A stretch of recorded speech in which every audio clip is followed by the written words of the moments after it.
Muhammad, peace be upon him, who is he? Part 1. Chapter 1 Biography. This is the word Muhammad in Arabic written in a formative style. It looks like the upper part of a mosque with a dome in the middle. Please note that dome is the letter H in the word Muhammad. The lower part of the mosque is formed from the sentence Rasulu Allah, which means the messenger of God. Courtesy of plastic artist Farideh Ali. In Arabic, the word Muhammad means the person who is highly, frequently and repeatedly praised for his good deeds. Therefore, he is a praiseworthy person. When Muslims mention Muhammad's name, it is a religious requirement to show respect and say peace be upon him, which is commonly abbreviated as, peace and blessing of Allah be upon him. In Arabic, it is written like this. Biography. Personal details. Name, Muhammad. Father's name, Abdullah, son of Abdul Muttalib. Ancestry reaches back to the Prophet Ishmael, son of Prophet Abraham. Surname clan, he was from Bani Hashim family. Bani Hashim was from Quraysh, a tribe that was highly ranked in Arabia. Date of birth, 570 CE approximately. Place of birth, city of Mecca. Mecca, Arabian Peninsula, currently in Saudi Arabia. Date of death, 6 inches June, 632 CE. Approximate, he was 63 years old when he passed away. Death and burial place, city of Medina, about 400 kilometers north of Mecca. Childhood and adolescence. Birth 2 years old, Muhammad had no brothers or sisters. His father passed away before he was born. His mother sent him out of Mecca to be breastfed by a wet nurse called Halima. This was an old Arab custom. 2 to 6 years old, he lived with his mother Amina until she passed away in the year 576 CE. 6 to 8 years old, he lived with his grandfather Abdul Muttalib until he passed away. 8 to 25 years old, he lived with his paternal uncle, Abu Talib, who had 10 children. Education. Muhammad was illiterate, he could not read or write. He never lived outside Mecca or sought foreign knowledge. Muslims believe that Muhammad did not author the Quran, but he conveyed it letter by letter and word by word without rephrasing any part of it with his own words. Muslims believe that the Quran is the message of God and his book to all people.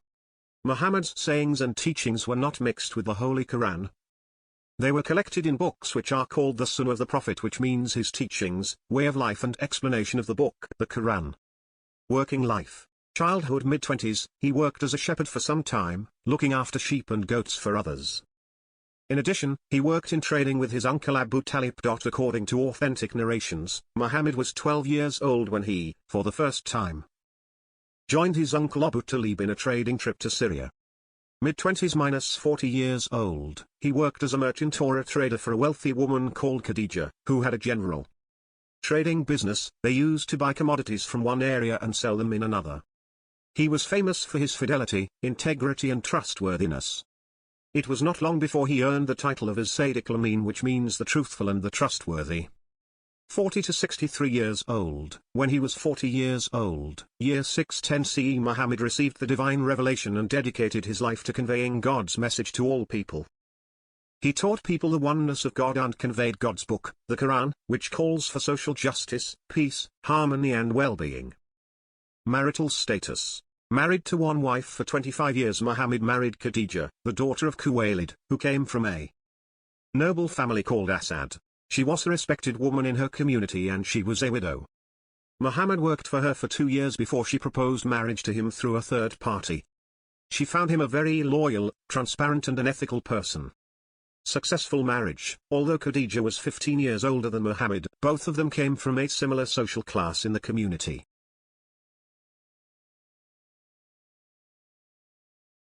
The age difference was no obstacle to the establishment of a successful marriage which lasted for 25 years until Khadijah died in the year 619 CE at the age of 65.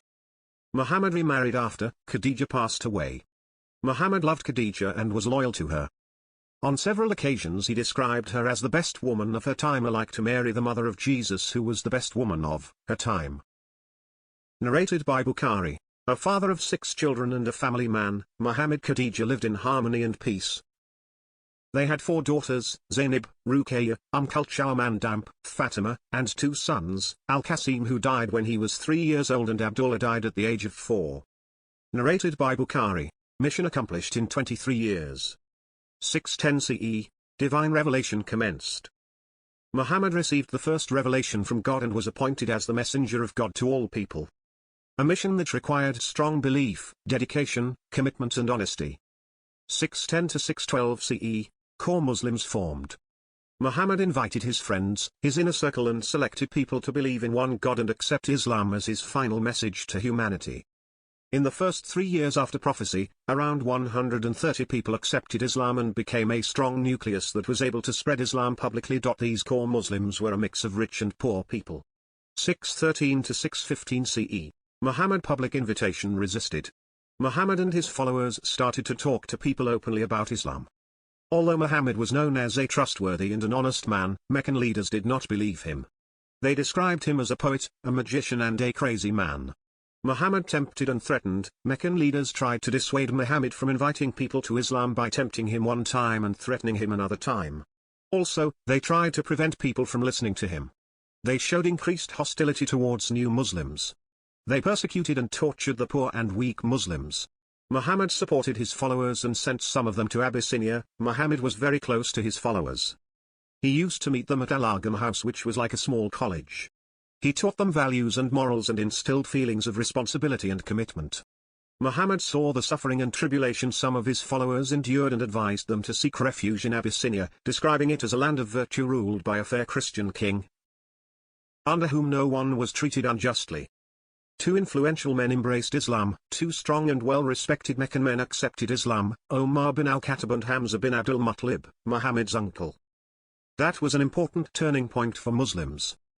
Hamza became a strong supporter and protector for Muhammad until he, Hamza, died in the Battle of Al, 625 CE.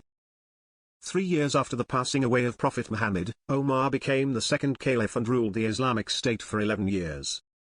616 to 618 CE. Muhammad boycotted. Meccan leaders boycotted Muhammad and his followers and imposed a social and economical blockade on them which lasted for 3 years. During this time, Muhammad and his followers suffered great tribulation. This period was a tough test for their patience, belief and commitment to the truth. 619 to 620 CE, a sorrowful year. Meccan chiefs cancelled the social and economical blockade as they found it not useful. In the same year, Muhammad's wife Khadija and his uncle Abu Talib passed away. Muhammad lost hope in Mecca and decided to convey the message of God and seek support outside Mecca. He went to the city of Ta'if but was met with hostility. In addition, he spoke to more than 20 Arab tribes about Islam but he didn't receive any positive response. 620 to 622 CE. A glimpse of hope. Muhammad and Damp met 6 people from Yathrib, a city located 450 kilometers north of Mecca, during the pilgrimage time and talked to them about Islam.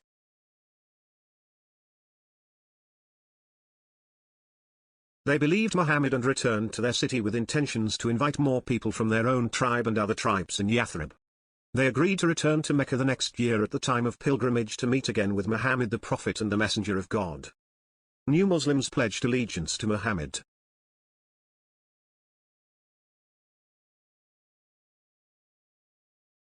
The same group returned the following year, 621 CE, with 6 more people. They pledged their allegiance to Muhammad. They accepted him as the messenger of God and promised him 1. Not to worship anyone except Allah, the one God. 2. Not to steal. 3. Not to commit adultery. 4. Not to kill. 5. Not to slander neighbors and 6. Not to disobey the messenger of God. The group went back to Yathrib and invited their tribal leaders and their people to accept Islam. They returned again in the following year, 622 CE at the time of pilgrimage with more than 70 men and 2 women. A similar pledge of allegiance was given by this group to Prophet Muhammad. A new Muslim community formed 450 kilometers north of Mecca. The leaders of the 2 main tribes in Yathrib, Aws and Damp, Khazraj, embraced Islam and subsequently their people became Muslims. Muhammad the Prophet of God was invited to come to Yathrib and become its ruler and leader. Chiefs of Mecca plotted to kill Muhammad. Migration to Yathrib commenced. Things were becoming worse in Mecca. Muhammad asked Meccan Muslims to migrate to Yathrib. Following their migration, Muhammad migrated to Yathrib in September 622 CE. His migration represented the most important turning point in the Islamic history. From Yathrib, Islam blossomed, an Islamic state was established and a just social order was born. 623 to 624 CE, Muhammad chosen the ruler of Yathrib. The people of Yathrib were a mix of Arabs and Jews. Although there were two main Arab tribes and three smaller Jewish tribes, the Arab community was larger than the Jewish one and had the ruling power.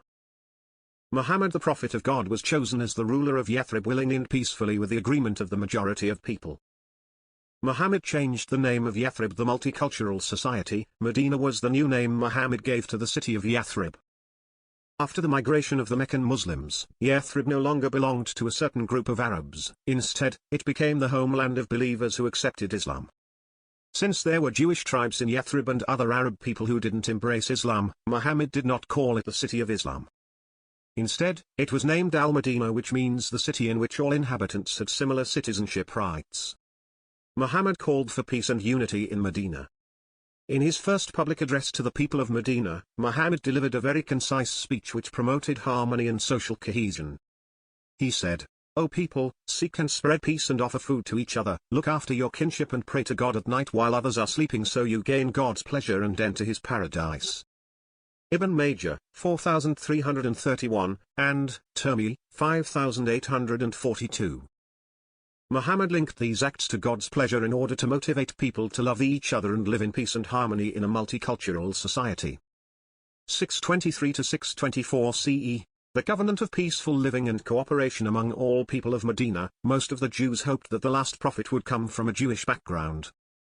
Although the majority of Jews did not accept Muhammad as a messenger of God, Muhammad, as the ruler of the state, asked the leaders of the Jewish and Arab tribes to sign a covenant for peaceful living and cooperation, which acted as the first constitution and charter of human rights and liberties. The agreement guaranteed the freedom of worship for Muslims and Jews as well as Arabs who did not accept Islam.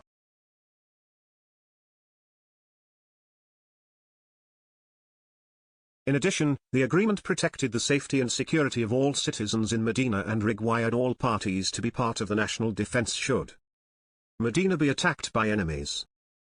The agreement stated justice, human rights, liberties and prohibition of crime and immoral practices.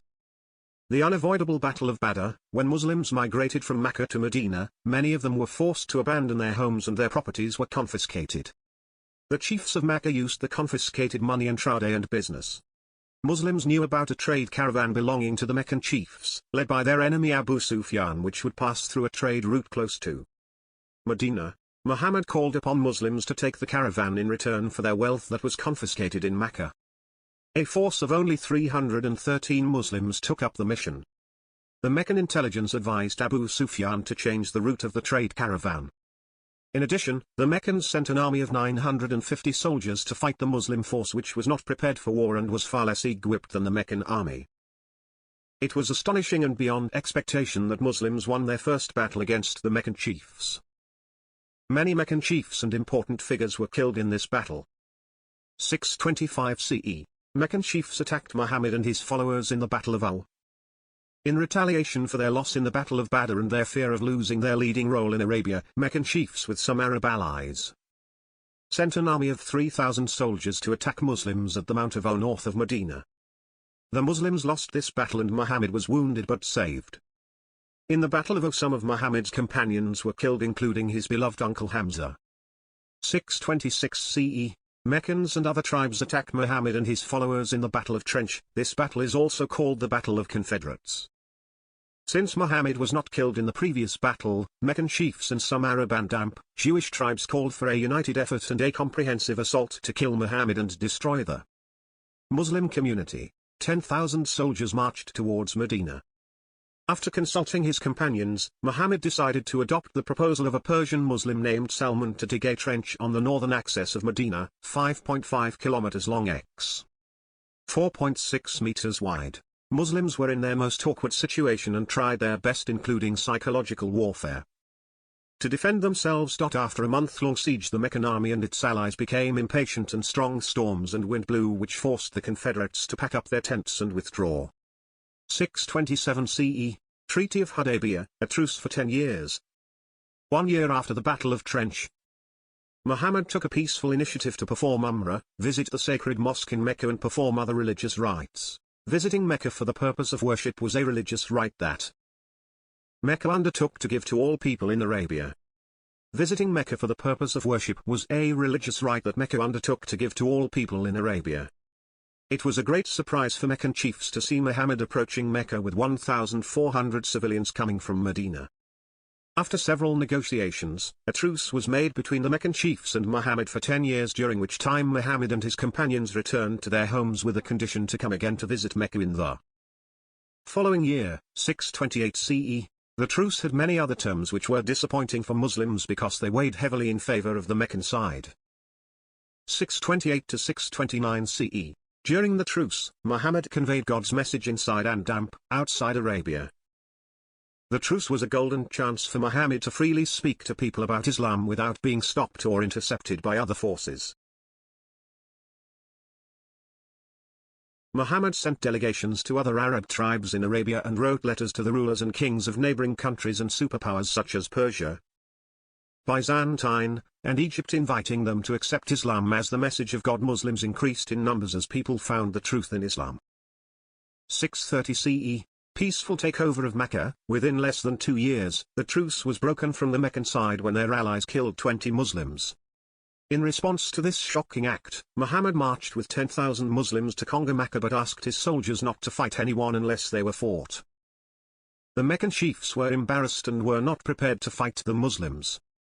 When the Muslim army arrived in Mecca, Muhammad addressed the whole people of Mecca, confirming the oneness of God, referring victory to him and reminding people that all of them descended from Adam and Adam was created from dust of the ground.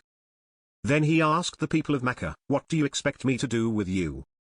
They replied, "We hope for the best. After all, you have been a gracious brother and a courteous cousin, exemplar of forgiveness." Despite the hardship caused by the Meccan people during the previous 21 years, Muhammad behaved with high moralities. He replied, "Have no fear today. Depart then to your homes, you are free." Muhammad's address was very influential and many people came to him to make a pledge and embrace Islam. Sunan al-Baihaqi, 9118, 18342, 18343.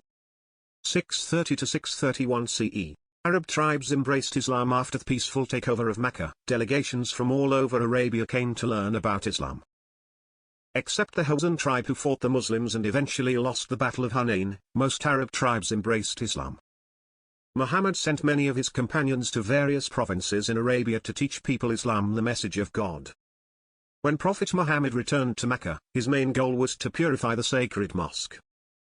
He knocked down all idols that were worshipped by the Arabs and restored the Kaaba as the house of Allah, the one God. 632 CE. Muhammad farewell address. Muhammad's mission was accomplished and his life was nearing to an end. In the year 632 CE, Muhammad performed pilgrimage and gave his final sermon to more than 100,000 people. His sermon reminded people about belief in one God, sanctity of lives, protection of wealth and property, equality of all races, rules of justice, women's rights and morals. The passing away of Muhammad. Prophet Muhammad passed away in his home in Medina in the year 632 CE, leaving only few possessions. He did not leave any money or wealth but a legacy of faith in God that is still illuminating the hearts of millions of people around the globe.